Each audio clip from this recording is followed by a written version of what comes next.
या कुन्देन्दुतुषारहारधवला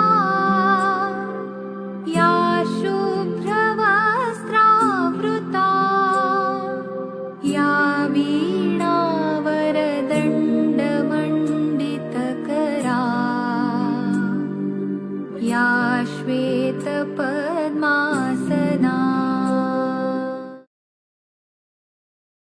નમસ્તે બાળકો, મજામાં ને?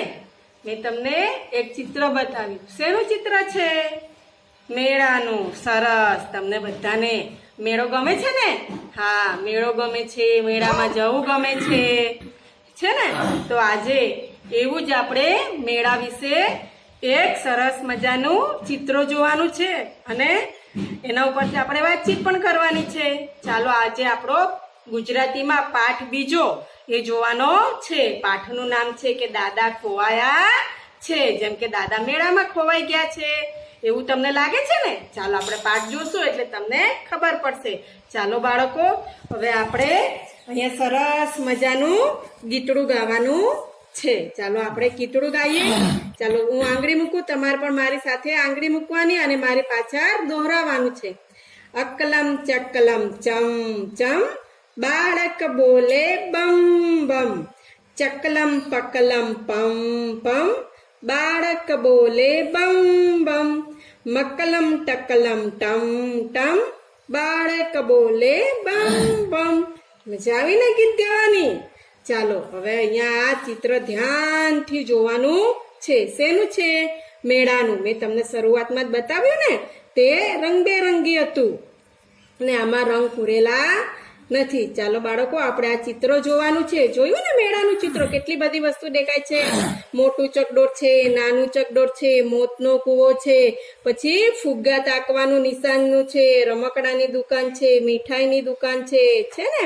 તો એવી રીતે આ ચિત્ર તમે જોયું ને, આ ચિત્ર ઉપરથી આપણે વાતચીત કરવાની છે. ચાલો વાતચીતમાં આપણે પહેલો જ સવાલ જોઈએ કે આ ચિત્રમાં શું શું દેખાય છે. તો હમણાં જ આપણે જોઈ ગયા કે બે ચકડોળ દેખાય છે, નાનું ચકડોળ, મોટું ચકડોળ, પછી મોતનો કૂવો દેખાય છે, મીઠાઈની દુકાન છે, આઈસ્ક્રીમની દુકાન છે, રમકડાની દુકાન છે, પછી એવી રીતે નાની મોટી ઘણી બધી દુકાનો આપણને આમાં જોવા મળે છે. પછી આપણે બીજો સવાલ વાંચીએ કે સૌથી મોટા ચકડોળની બાજુમાં શું છે? તો સૌથી મોટું ચકડોળ છે એની બાજુમાં મોતનો કૂવો છે. પછી ચિત્રમાં શાની દુકાન જોવા મળતી નથી? તો ચિત્રમાં કરિયાણાની દુકાન જોવા ન મળે, કપડાની દુકાન જોવા ન મળે, પછી ઘરેણાની દુકાન જોવા ન મળે, વગેરે દુકાન ન મળે આપણને જોવા. પછી ચોથો વાંચે, તમે આવી દુકાનો બીજે ક્યાં જોઈ છે? તો આપણે આવી દુકાનો બીજે ક્યાં જોઈ હોય? તો કે શાક માર્કેટમાં, બસ સ્ટેશનમાં, રેલવે સ્ટેશનમાં વગેરે જોઈ હોય. પછી તમે મેળો જોયો છે? તો ક્યાં જોયો છે? તો કહેવાનું કે હા, અમે મેળો જોયો છે. અને ક્યાં જોયો હોય? તો આપણે તો ટીંબાનો મેળો જોયો છે. પછી શ્રાવણ માસમાં જ્યારે અમાસ આવે ત્યારે પણ હારીજમાં મેળો લાગે તે આપણે જોયો હોય. પછી પાટણમાં મેળો લાગે તે પણ આપણે જોયો હોય. પછી એ મેળામાં તમે શું જોયું હતું? તો એ મેળામાં આપણે આઈસ્ક્રીમની દુકાન, રમકડાની દુકાન, પછી મીઠાઈની દુકાન, પછી ચકરડીઓ હોય, ફુગ્ગાવાળો હોય, પછી મોતનો કૂવો હોય, કેટલું બધું આપણે જોયું. જે જોયું હોય તે બાળકો આપણે લખવાનું. પછી તમે મેળામાં શાની દુકાન કરો? તો આપણે કહીએ કે આપણે ખાવાનું આપણને ખૂબ જ ગમતું હોય છે. તો આપણે એમ કહીએ કે આપણે જલેબી ગાંઠિયાની દુકાન કરીએ. પછી બાળકોને તો રમકડા ખૂબ જ ગમે છે એટલે આપણે એમ પણ કહીએ કે આપણે રમકડાની દુકાન કરીએ. પછી તમે મેળામાં કેવા ચકડોળમાં બેસવાનું પસંદ નહીં કરો? તો આપણે મેળામાં મોટા ચકડોળમાં બેસવાનું પસંદ ન કરીએ કારણ કે આપણને એમાં બીક લાગે. ચાલો બાળકો, આ લખાઈ જાય પછી આપણે હવે નીચે જોઈએ કે વાંચો અને છેકો. ચાલો આપણે ચિત્રના ઉપરથી જ આનું જવાબ આપવાના છે. ચાલો આપણે પહેલા જોઈએ કે ચિત્રમાં 4 દુકાનો છે. તો ચિત્રમાં 4 દુકાનો છે તો આ સાચું છે એટલે એને છેકવાનું નથી. પછી બીજું જોઈએ કે મેળામાં મીઠાઈની દુકાન નથી. તો મેળામાં તો મીઠાઈની દુકાન છે એટલે આ ખોટું છે એટલે આને છેકી નાખવાનું. પછી મેળામાં જોકર દેખાય છે. તો મેળામાં જોકર દેખાય છે તો કે નથી દેખાતો એટલે અહીંયા પણ છેકી નાખવાનું. પછી એક જ દુકાનમાં રમકડા મળે છે. તો આ તો ખોટું કહેવાય, કારણ કે મેળામાં તો ઘણી બધી દુકાનમાં રમકડા મળે, એટલે આ પણ છેકી નાખવાનું. પછી મેળામાં નિશાન તાકવાની દુકાન નથી, તો મેળામાં તો નિશાન તાકવાની દુકાન છે, એટલે આટલે બાળકો આપણે શું કરશું? સરસ છેકી નાખવાનું. પછી એક દુકાનમાં કપડાનું સેલ છે, તો આપણે તો આ મેળામાં કપડાનું સેલ દેખાતું જ નથી, એટલે અહીંયા પણ આપણે છેકી નાખશું. ચાલો હવે બીજું વાત છે, મોતનો કૂવો જોવાની ટિકિટ 5 રૂપિયા છે. તો આ સાચું છે, કારણ કે મોતનો કૂવો જોવાની ટિકિટ કેટલા રૂપિયા છે? 5 રૂપિયા, એટલે અહીંયા છેકવાનું નથી. પછી નીચેનું વાંચીએ, નાના બાળકોને ચકડોળમાં બેસવા ન મળે. તો આ વાક્ય સાચું છે, કારણ કે નાના બાળકોને ચકડોળમાં બેસીએ તો ઘણીવાર ચક્કર આવે છે, બીક લાગે છે, એટલે અહીંયા પણ છેકવાનું નથી. ચાલો બાળકો હવે આપણે પાછળ જોઈએ.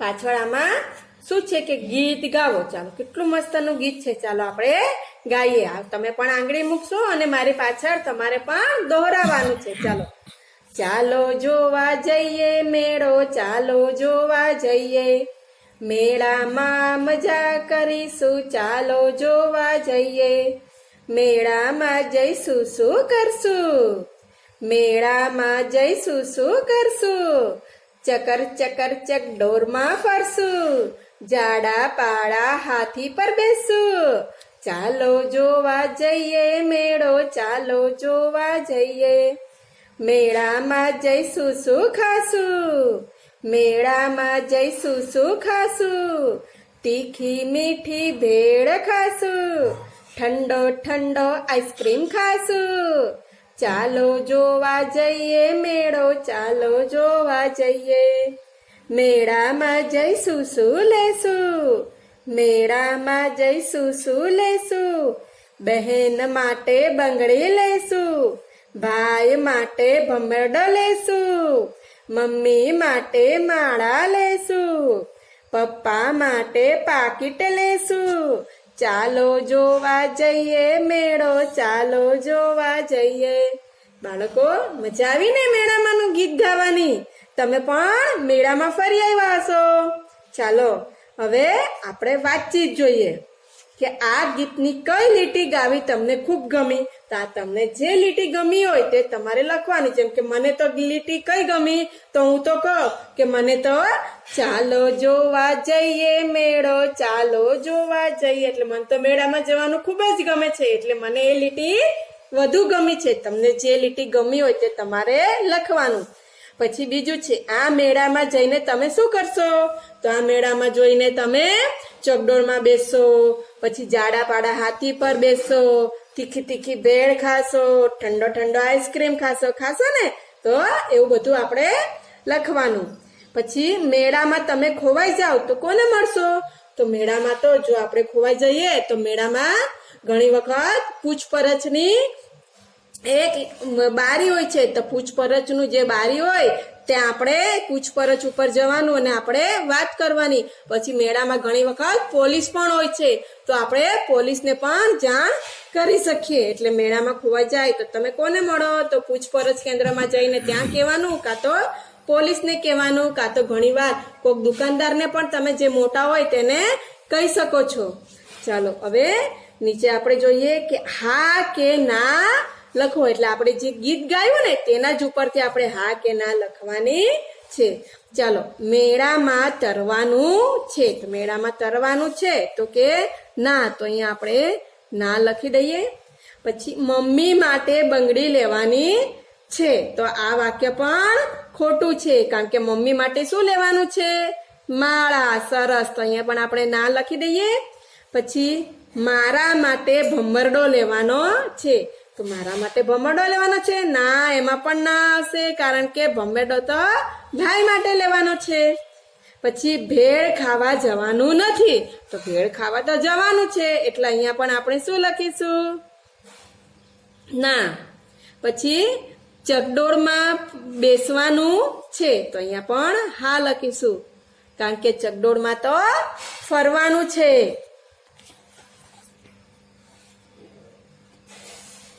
ચાલો હવે મેળામાં ખરીદી કરવાની નથી. તો મેળામાં તો ખરીદી કરવાની છે એટલે અહીંયા પણ ના લખીશું. પછી ભાઈ માટે આઈસ્ક્રીમ લેવાનો છે તો ભાઈ માટે આઈસ્ક્રીમ લેવાનો છે તો કે ના, ભાઈ માટે તો ભમરડો લેવાનો છે. પછી ચોકલેટ ખાવાનું નક્કી છે તો અહીંયા પણ ના લખીશું, કારણ કે આપણું તો કઈ નક્કી ન હોય કે આપણે મેળામાં જઈશું ખરીએ, કારણ કે આપણે તો તીખી તીખી ભેળ ખાવાની ને ઠંડો ઠંડો આઈસ્ક્રીમ ખાવાનું નક્કી છે.